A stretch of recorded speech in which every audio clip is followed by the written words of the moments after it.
Уалейкум ассалам. Ассалаумалейкум рахматуллахи ва баракатух. Екеуің қалай таныстыңдар? Біз неде таныстық қой? Мен үйімде таныстық. Сізбен келді бірге. Әбекем. Есіңізде ма? Иә. Келдіңіз ғой. Негізі бірақ мен влогтан көрдім. Сол кезде Жәкең сөйлегені маған ұнады. Бұл кісіге айттым, сізде жақсы сөйлеуіңіз жақсы екен дедім, жеткізуіңіз. Алла разы болсын. Сол поддержка беріп, нетіп сообщение келіп, ол жасастаздан осылай мен жалғастырыңыз деп. Машалла, Алла разы болсын. Әмин, баршамызға Алла разы болсын. Инстаграм бастауға не себепші болды? Мен дейтін вообще жалпы Инстаграм жүргізу деген ой болған жоқ. Мен даже басында ондай нәрселерге кішкене скептически қарайтын болдым. Бірақ мында келгенде енді Айбек дос бала келгенде отырып әңгіме соққанда давай страница ашиш, осындай контент жасайық, діни адамдарға жеткізейік деп. Сөйтіп кеңес тастағасын бір ойда жоқта бір видео түсті, содан сөйтіп шықты. Инстаграмды жүргізуге қазіргі таңда өте керек қажетті құрал деп есептеймін. Әлбетте барлығы ол онлайнға кіріп бүкілі осы онлайн сферада болуы шарт емес. Ол шыққысы келмейтіндер бар, қатты қысылады камерада. Мысалы сондай адамдар бар да. Олардың бәрі осында болуы шарт емес. Бірақ осы жолда жүрген адамдарды да дұрыс емес секілді қылып көрсету меніңше қате деп ойлаймын. Өйткені қазір барлығы осында да, осы әлеуметтік желіде. Егер осы әлеуметтік желіні тастап кететін болса, онда ол жерде тек сол жамандықты насихаттайтындар қалып қояды да. Инстаграм деген негізі сағықпен алып шығу негізі қиын да. Осы күнге дейін сен тастамай әрі қарай жүргізуіңе не себепші? Бұл алаңды уже тастауға болмайды. Біз онлайн өмірге күннен күнге қаттырақ кіріп жатырмыз.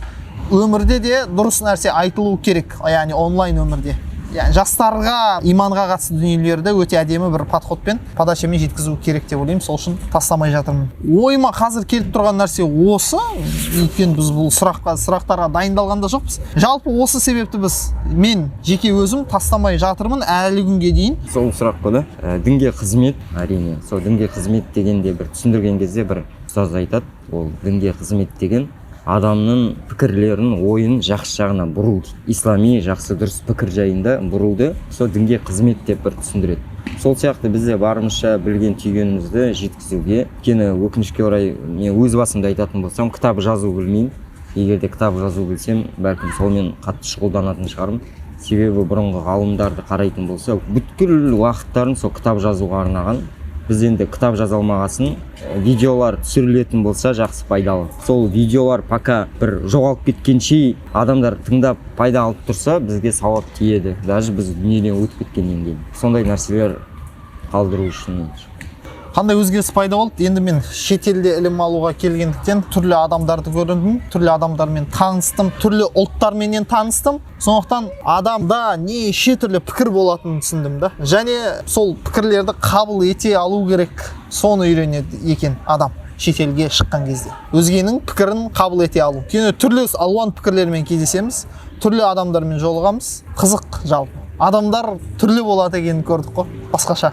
Әркімнің ойлауы мүлдем басқа. Яғни менталитет дейді ғой, сондай түрлі менталитеттерді көрдік. Осы нәрсе. Енді мен Стамбулда қалай бір ойланып, сондай нәрселер болған болар, мен есімде болмай тұр, бірақ бір нәрсе байқағанымды жалпы Стамбулға келгенде, Қазақстанда жүрген кезде көп еститін нағыз ғалымдарды көру ол бөлек деп. Вообще атмосферасы, вообще егер де таза ғалымды көрсе, ол адамға әсерін береді деп. Сондай үлкен ұстаздарды, ғалымдарды мұнда көріп, жұмсақтығы, мысалы, кейбір кезде сабаққа кешігіп келіп жатса, немесе бір сондай бір жағдайлар болып қалса, өте бір қарапайымдылықпен бір ренжімейді, нетпейді, сондай жұмсақта. Даже кейбір кезде бір сөз қарсы айтып қалса да, оған қарсы сөз айтпайды, мен ұстазбын ғой деген сияқты. Сондай жұмсақтықты көргенде, сондай болып қалайсың екен? Көп нәрсені түсіндік. Жалғыздық тек Аллаға жарасады ғой. Аллаға жарасады. Яғни жалғыз ол тек Алла болды. Қалған жаратылыстың баршасы, яғни оның ішінде негізгі адамзат баласы, ол біреумен өмір сүруге мұқтаж, соған тәуелді. Сондықтан адам өзінің келіншегіне, жақынына, бала шағасына үйреніп қалғаннан кейін алыста жүрген олардан қиынға соғады. Келіншегіміз барлығын жасайды, тамақ дайын деген сияқты сондай нәрселерге үйреніп қалдық дегендей. Енді мен жеке өзімді айтамын. Басқаша өмір болып кетеді. Тіпті басында маған кәдімгідей қиын болды. Ең басында. Анда үйге келем, ешкім жоқ. Еш нәрсеге бір құлшыныс та болмай кетті ме, сондай болып қалды басында. Бірақ енді альхамдулилля өттік ол кезден. көп нәрсені Олжас ұстаз айтты ғой, мен де соған көбінесе қосыламын ғой. Осындай қиындықтары действительно үйреніп қалдық. Біраз нәрселер жасайды, мысалы бір кішкене бізден жасы үлкендеу ағамыз тоже жатады бізбен бірге. Сол кезде маған айтатын еді, Жанайдар, сен ойлама, сен нағыз джихадта жүрсің мына жақта деп ойлама деген сияқты айтады да.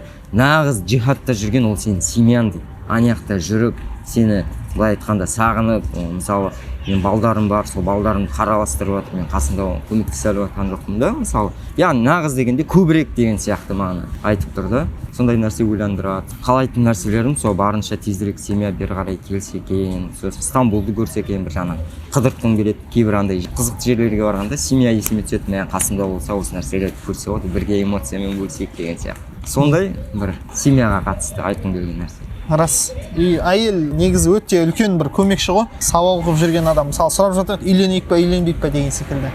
Шамаға қарау керек. Егер сіз ол үйленгеннен кейін ойыңыздың барлығы ақша табу, қалай отбасын асыраймын, сондай болып кететін болса, шыдай тұрғаныңыз жақсы болады.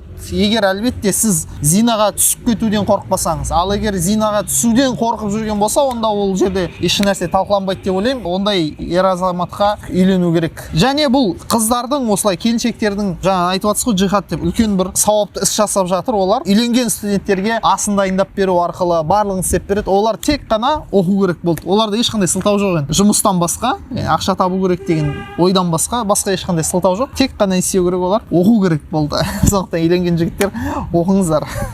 Егер енді ғана бастап жатқан адам болса, көбірек сол тек ілімге уақыт бөлгенін дұрыс деп айтар едім. Небір дүниелер бар қазіргі таңда, ол Инстаграм бар, басқасы бар, көп нәрсе бар. Осы именно ілім жолына көбірек көңіл бөлсе жақсы болады бастапқы уақытта. Ал ары қарай біраз дүние жиналғаннан кейін таратып, түсіндіріп, басқа қылып, басында сол басып қалса деймін, сол жағын мен құп көремін енді. Сол жағын біреулер болады, екі тарапты да алып жүре алатындар. Енді ондай шамасы жетіп жатса, оған ешкім қарсы болмас деп ойлаймын.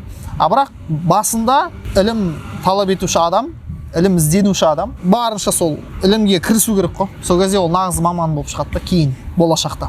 Білім жолында жүру деген жалпы барлық мұсылмандарға қатысты. Себебі дейтін айырмашылығы өзіне керекті болған білімді алу, екіншісі терең кіру. Егер де мына жерде терең кіру мәселесінде Олжас ұстаздың айтып жатқан сол терең кіру мәселесі ғой негізі. Терең кіру мәселесіне келетін болса, ойлаймын да бірінші нақты шешім шығарса екен деп. Мен бұл білім алғанда өмірлік осыны оқып, осы нәрседе дінге қызмет етуге дайынмын ба деген сияқты өзіне қарап, иә мен осыған дайынмын десе, онда бір үлкен сапарға болсын, сол білімді алуға ниеті дұрыс болып бастаса, ол сол ниеті оны ары қарай иншалла ынталандырып тұрады деп ойлаймын. Себебі қаншама 10 жылда, 15 жылда оқиды де, басқа нәрсемен айналысып кетуі мүмкін да. Подписчиктің қолдауы өте маңызды. Көп адамға көрінбейді да. Біздің мақсат ол тек қана дінге қызығатын адамдар ғана көретін қылып емес, дінге көңіл бөлмейтін адамдарға да осы бір дүниелер шығып қалса екен деген ниет қой. Қазір Аллаға шүкір, оқырмандар өте жақсы. Жеке өзімнің оқырмандарымды айтатын болсам, олар өте жақсы қолдау білдіреді, қолдау жасайды, таратады, достарына жіберу мүмкін, басқа енді көріп тұрамыз ғой, кімге жіберді, қанша жіберді. Біреу мысалға ол намазға қатысты болса, ол сол уағызды мысалы намаз оқымайтын бауырына жіберу мүмкін, немесе танысына, басқа деген секілді. Солай ол тарайды, солай тараса ол жақсы да. Қолдау жасаған жақсы да. Бізде мысалы өкінішке орай дұрыс емес бағытта жүрген топтардың былай айтқанда ерушілері сондай нәрсеге қатты активность танытады. Мысалы лайктар басумен, бір-біріне нету. Олжас ұстаз бір нәрсе шығарып жатса, басқа ұстаздар шығарып жатса, оны бір алып репост жасау нету, ол да дінге қызмет болып есептеледі де, ол да сол үшін сауап алады. Сондай нәрсені ұмытпау керек. Все, қандай нежданчик вопрос қалай сіздерге? Қандай қызық па? Қызық екен, иә. Иә, қызық. Негізі мен өзім ойланып көрген нәрсе, бір ойланатын, 1-2 нәрсені ұнатпаймын, шама келсе неткім келмейді де, андай. Тез жауап беру, сосын бір ақыл сұраса, ақылды шама келсе оған тез айтпауымыз. Жүрген кезде андай жақсы ойлар келеді де, жақсы ақылдар, мысалы бәлкім. Немесе сұрақ қойған кезде, мысалы қазір біз Олжас ұстаз екеуміз біраз жауап бердік, бірақ кішкенеден кейін бір сағаттан кейін бәлкім мына жерде бүйтіп айту керек еді, мына жерде асығыстық қылып жібердім, мына жерде бәлкім подписчиктарға бұл сөз керек емес шығар деген сияқты сондай ойлар болып қалуы мүмкін да. Сондықтан неожиданный сұрақтардың да бір кішкене өзіме қиындықтар туындатады негізі. Уалейкум ассалам ва рахматуллахи ва баракатух.